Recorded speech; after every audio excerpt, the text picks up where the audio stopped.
got another tool I'd like to help you with today. It's called the Trust Pyramid. This comes from Patrick Lencioni's book, Five Dysfunctions of a Team. So what I'd like to do first is walk you up through this pyramid and show you what happens when we don't have trust, okay? So first, when we don't have trust with our team, we don't feel like we can trust each other, it's really hard to have healthy conflict. So we end up staying quiet and suppressing conversations that are really important to have. Then when we can't have healthy conflict, it's really hard to get commitment from people to go forward with some type of plan to make things better. And then when we can't have good commitment, it makes it real hard to have accountability and buy-in by the team to create goals and then achieve those goals. And then 5, if we don't have the strong foundation of trust, we can't have conflict, we don't have commitment, accountability suffers, results suffer. So if you feel like the practice is being somewhat average and you feel like you can have more, here's what I'd like you to do.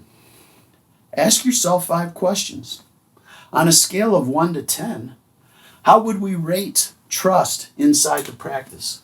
So 1 to 10. On a scale of 1 to 10, do we have healthy conflict? Do we feel like we can trust each other and have an open debate to really solve problems and move forward? So how do we feel we do with conflict on a scale of 1 to 10? Then, how do we feel like our commitment level or buy-in level is at the team? Rate that on a scale of 1 to 10. Then, what do we think about accountability? How much do we say we're going to do something and then follow through and accomplish it? On a scale of 1 to 10, how would we rate accountability? And then, on a scale of 1 to 10, how do we feel the results are inside our practice? So why did I spend all this time talking about the trust pyramid? Because there's an incredibly important relationship in the practice between the owner and the manager. When that relationship is going good, the rest of the practice tends to thrive.